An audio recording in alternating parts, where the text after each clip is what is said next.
Bismillahirrahmanirrahim. Assalamualaikum warahmatullahi wabarakatuh. Alhamdulillahirabbil alamin. Suaranya gitu, mengagung kan. Alhamdulillahirabbil alamin wassalatu wassalamu ala asyrafil anbiya'i wal mursalin nabiyyina Muhammadin wa ala alihi wa sahbihi ajma'in. Asyhadu an la ilaha illallah wahdahu la syarikalah wa asyhadu anna Muhammadan abduhu wa rasuluh.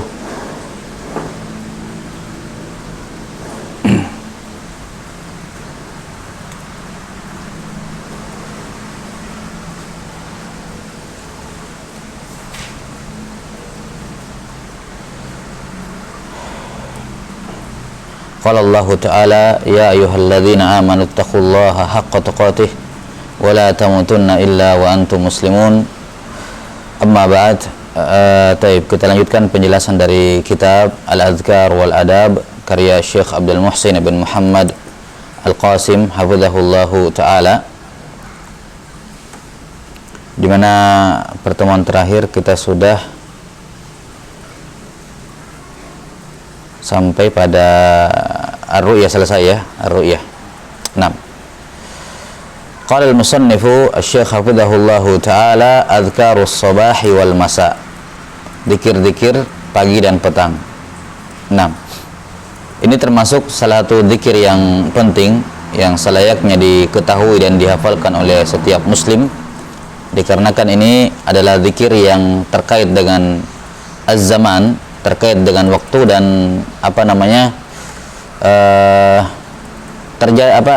diucapkan tiap hari. Ya, diucapkan tiap hari.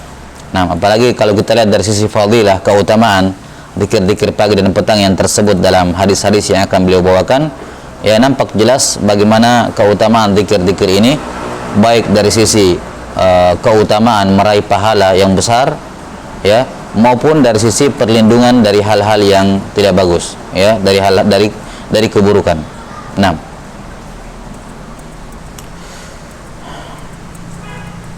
qala rahimahullahu ta'ala adhkarus sabahi wal masa, zikir-zikir pagi dan petang.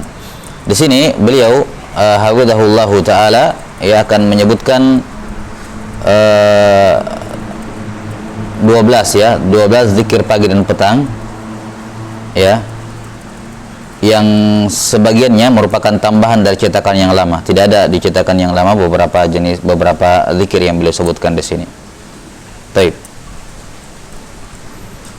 Kita lihat zikir yang pertama, dan sebelumnya, ya, yang dimaksud dengan as-sabah di sini adhkarus sabah wal masa.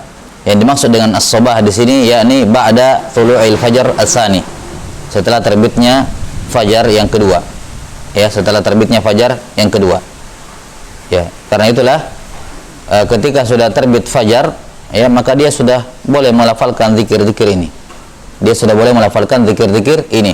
Walaupun mungkin dia belum sholat subuh, sambil nungguin sholat subuh, masalan nungguin qomat, dia sudah bisa membacanya, ya. Atau bagi masalan perempuan, ya, yang tidak bisa sholat, ya, bagi perempuan yang tidak bisa sholat, ya, dia setelah adzan subuh, maka dia sudah boleh membaca zikir pagi dan petang ini. Nah, kemudian al-masa dalam nas-nas syariat, dan ini sudah pernah kita jelaskan kemarin juga, bahwa al-masa itu adalah awalu al-lail, adalah awal malam, dalam hal ini maghrib. Karena itu adalah zikir-zikir adhkar as-sabah wal masa, zikir pagi dan petang. Al-masa ini dibaca ba'da maghrib, dibaca ba'dal maghrib. Walaupun ada sebagian ulama yang mengatakan ba'dal asar, namun as-sahih dia dibaca habis salat maghrib, ya, dikarenakan al-masa adalah dalam nas-nas syariat dia bermakna awalul lail, awal malam. Sebagaimana as-sabah adalah awalun nahar, awal siang, yakni subuh. Yani kalau dia dibaca di waktu asar, berarti kedua zikir ini dibaca di waktu pagi, kan begitu ya. Awal pagi sama asar masih masuk siang maksudnya. Di awal, ya, kalau kita baca zikir petang di waktu asar, maka dari sisi munasabahnya kurang tepat. Kenapa? Karena kalau begitu zikir pagi dan sabah wal masa kita baca di waktu siang. Yang satunya subuh, yang satunya asar, kan begitu. Maka mimbab mu'al munasabah, sebagaimana zikir pagi itu dibaca di awal siang, yakni subuh, maka selayaknya zikir masa dia baca di awal malam, sehingga mewakili mewakili pagi dan siang dan malam. Jelas ya, al-lail wan al-lail al-yaum wal-lail. Nah, maka ini yang lebih tepat dalam masalah ini, bahwa zikir al-masa itu dibaca di waktu maghrib. 6. Kita lihat beberapa 11 zikir yang beliau sebutkan di sini, hafizahullahu taala. Yang pertama, qala an-nabiy sallallahu alaihi wasallam, qul huwallahu ahad wal muawwidhataini hina tumsi wa tusbihu 3 marat takfika min kulli syai'. Kata Nabi sallallahu alaihi wasallam, katakanlah, yakni bacalah qul huwallahu ahad dan al muawwidhatain. Di sini Nabi sallallahu alaihi wasallam menggunakan al muawwidhatain dalam bentuk musanna, yakni dari sudut tinjauan surahnya. Al-Falaq dan An-Nas, ada 2 surah dalam bentuk musanna. Di riwayat kemarin yang berkenaan dengan zikir-zikir habis salat dari hadis Uqbah bin Amir, dikatakan apa? Amarani Rasulullah sallallahu alaihi wasallam an aqra bil muawwidzat dubura kulli salat. Beliau mentakbir dengan kata muawwidzat dalam bentuk jamak. Ya, dan ini tidak ada pertentangan antara didatangkan dalam bentuk musanna dan didatangkan dalam bentuk al-jamak. Jamak muannas salim, ya, al muawwidzat. Nah, kalau didatangkan dalam bentuk musanna seperti di sini al muawwidzatain, maka ini bi'tibar surahnya. Surahnya ada 2. Surah Al-Falaq dan surah An-Nas, ada 2. Namun jika didatangkan dalam bentuk jama' al-mu'awwidzat, maka ini dari sisi apa? Dari itibar banyaknya hal-hal yang kita minta perlindungan kepada Allah, ya, di dalam 2 surah ini. Ya, lebih dari 2 hal yang kita minta perlindungan kepada Allah dari keburukannya. Ya, yakni jama', karena itulah didatangkan dalam bentuk jama' di hadis yang lain, al-mu'awwidzat atau al-mu'awwidzatain.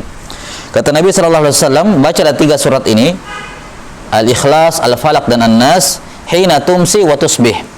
Ketika kamu masuk di malam hari, ya, ketika masuk di malam hari, yakni di waktu maghrib dan di waktu subuh. Ya, di waktu subuh, di waktu maghrib dan di waktu subuh. Baca masing-masing 3 marat, 3 kali. Ya, takfika min kulli syai'. Niscaya ketiga surah ini akan mencukupi kamu dari segala sesuatu. Ya, mencukupi kamu dari segala sesuatu. Ya. Apa maksud takfika min kulli syai'? Bahwa 3 surah ini akan mencukupi kamu dari segala sesuatu.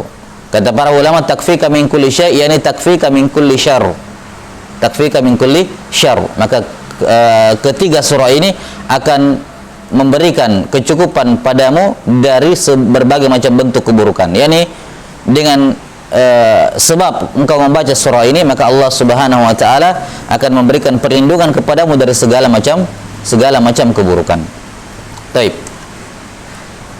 Kemudian dalam riwayat yang lain atau dalam hadis yang lain tentang keutamaan Al-Falaq dan An-Nas, bahwa ini 2 surah surah perlindungan terbaik, ya. Yang mana seorang ketika membaca 2 surah ini, maka dia tidak seorang tidak berlindung kepada Allah dengan doa perlindungan yang lebih baik melebihi dari 2 surah ini. Ya, ini 2 surah ini, Al-Falaq dan An-Nas, merupakan surah perlindungan terbaik. Surah perlindungan yang terbaik. Nah, kemudian dikatakan di sini 3 marat. Baca 3 surah ini masing-masing 3 kali. Nah, sebagaimana yang sudah berlalu dalam zikir-zikir, bahwa di sini ada 2 kemungkinan, ya. Ada bisa Al-Falaq dulu 3 kali, Al-Ikhlas dulu 3 kali, baru Al-Falaq 3 kali, baru An-Nas 3 kali. Bisa seperti ini. Dan bisa cara yang kedua, dan ini yang lebih afdol, yakni menggabungkan semuanya. Al-Ikhlas, Al-Falaq, An-Nas 1, Al-Ikhlas, Al-Falaq, An-Nas 2, Al-Ikhlas, Al-Falaq, An-Nas 3. Ya. Kenapa kita katakan ini lebih afdol? Karena lebih menjaga fokus. Lebih menjaga fokus seorang. Ini sudah berlalu, ya, di pembahasan zikir habis salat kemarin ketika membaca pembahasan tasbih. Kalau kita mengucapkan satu yang sama berulang-ulang, itu khawatirnya fokusnya pecah. Nah, tapi kalau dia membaca 3 hal yang berbeda, ya, maka setiap kali dia membaca hal yang baru, fokusnya akan kembali. Karena itulah 2 cara ini tentu saja dibolehkan, namun cara yang kedua lebih aula. Nah, wallahu taala alam bissawab. Maka ini zikir pagi dan petang, 3 kul, ya, 3 kul masing-masing dibaca 3 kali setiap subuh dan maghrib. Kemudian zikir yang kedua, qala an-nabiy sallallahu alaihi wasallam, Man qala idza amsa thalatha marrat a'udzu bikalimatillahi tammati min syarri ma khalaq lam tadurruhu humatun tilkal lailah. Lam tadurruhu humatun tilkal lailah.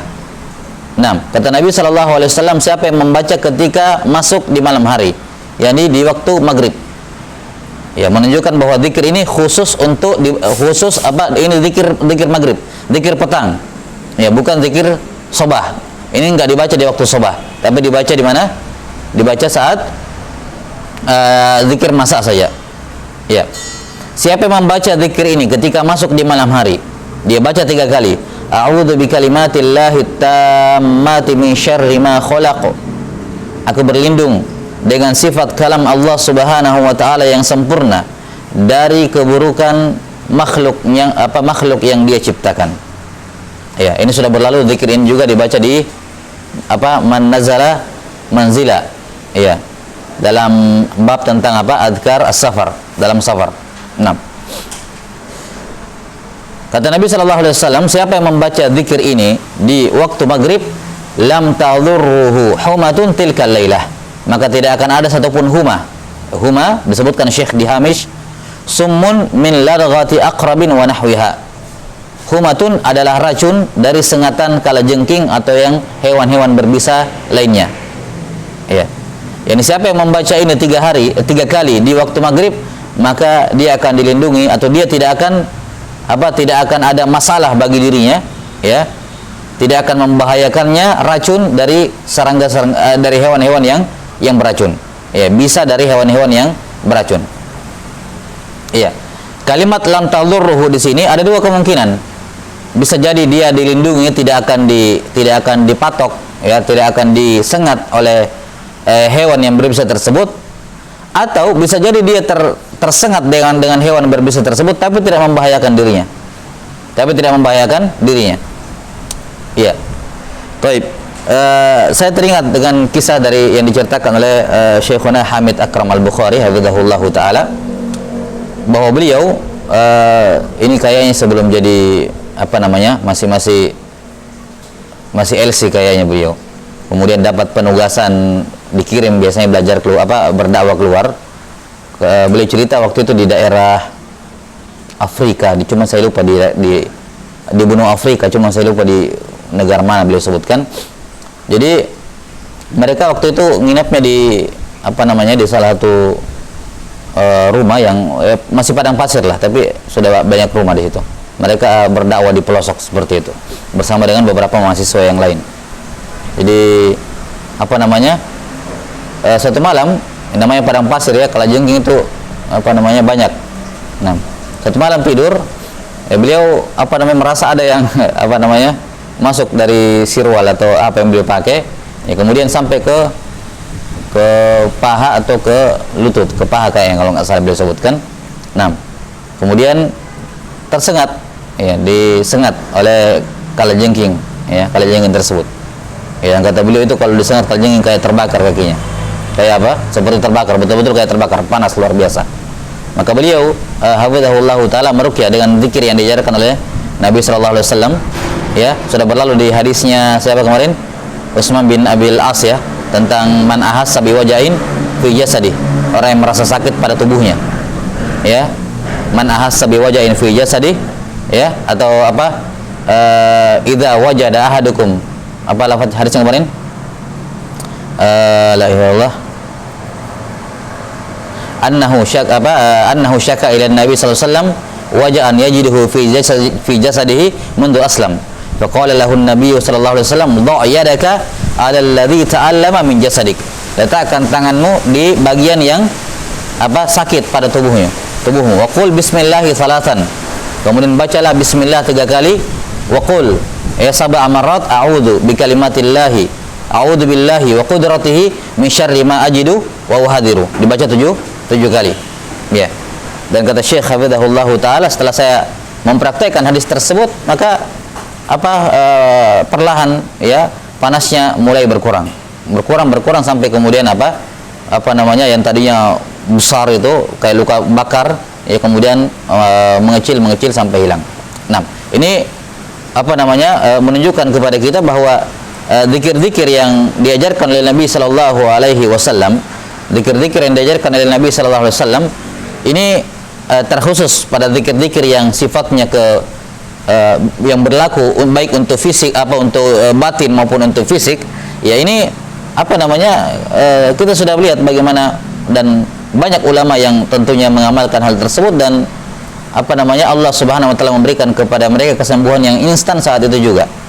Ya, dan tentunya ini semua dikembalikan kepada Allah Subhanahu wa taala, dan kemudian bagaimana keyakinan ataupun tawakal dari orang yang membacanya. Tawakal dari orang yang membacanya. Baik. Kata beliau dalam hadis yang kedua di sini,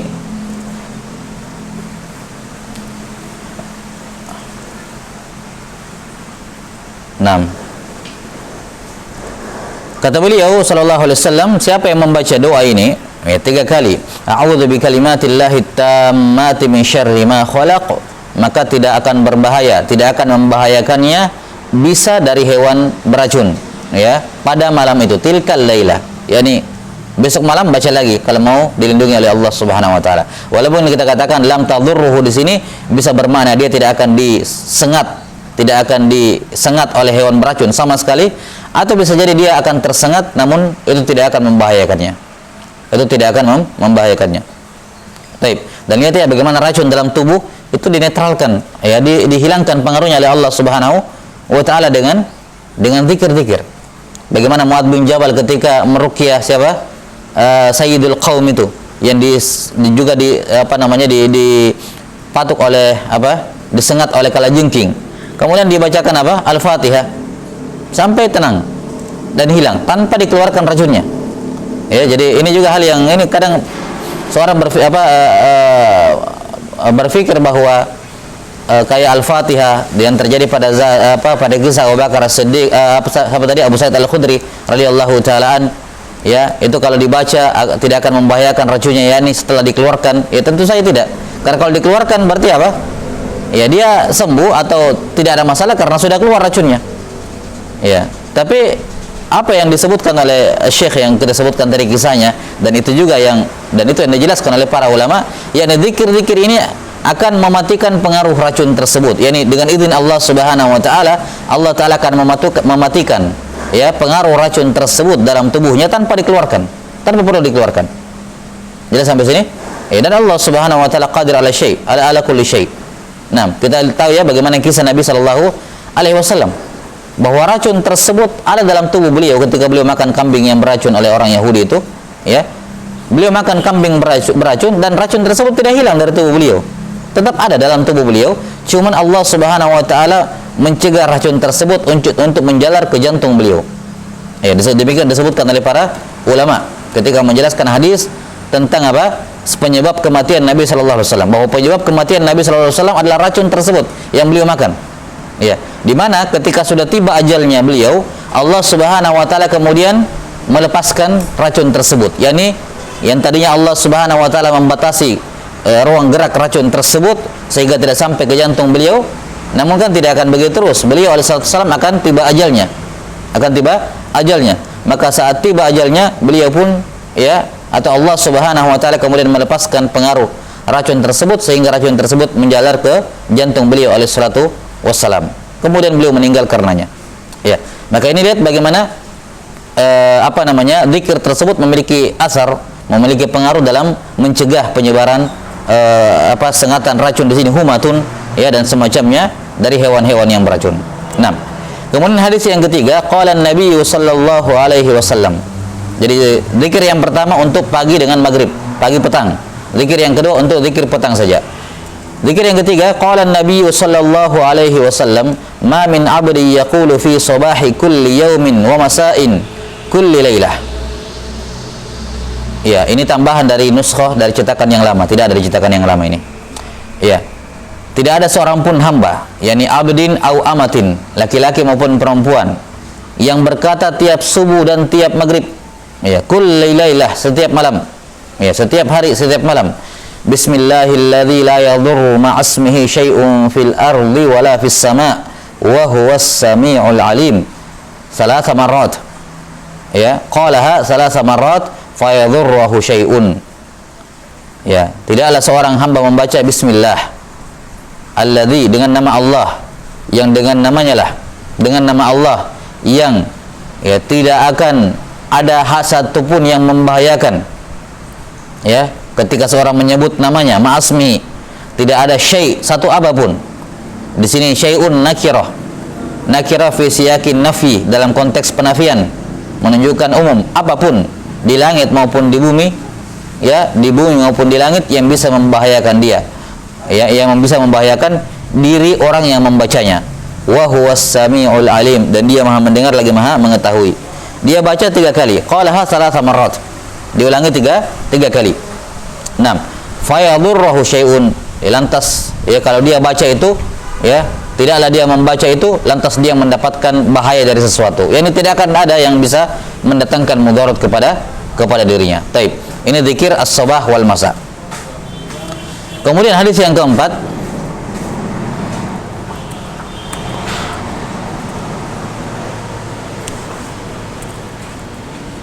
nah, sebentar.